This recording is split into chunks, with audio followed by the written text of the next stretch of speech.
నీ జీవితాన్ని నాశనం చేసేది శత్రువు కాదు, నీ హృదయంలోనున్నదే. Praise the lord. హల్లెలూయా. మత్తయి సువార్త 15వ అధ్యాయంలో మనం చూసుకున్నట్లయితే యెరూషలేము నుండి శాస్త్రులు, పరిసయ్యులు దేవునికి క్వశ్చన్ చేస్తారు. భోజనం చేసేటప్పుడు మీ శిష్యులు చేతులు కడుక్కోరా, అది అపవిత్రం కదా అని క్వశ్చన్ చేస్తారు. దేవుడు అక్కడ ఉన్న వారికి ఒక సత్యాన్ని చెప్తాడు.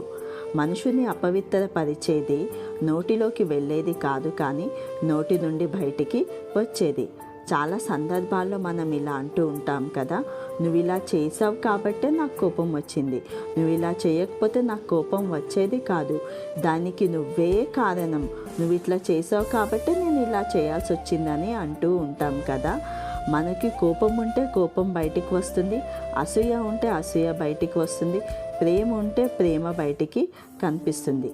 కానీ దేవుడు ఇక్కడ క్లియర్గా ఏమని చెప్తున్నాడంటే, నీ నోటి మాటలు కాదు కానీ నీ హృదయాన్ని మార్చుకో అని చెప్తున్నాడు దేవుడు ఇక్కడ.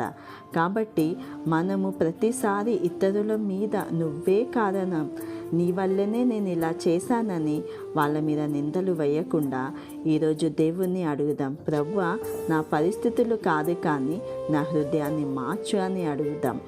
దేవుని వాక్యం ఏమని సెలవిస్తుందంటే సామెతలు 4:23లో అన్నిటికంటే ముఖ్యంగా నీ హృదయమును భద్రంగా కాపాడుకొనుము.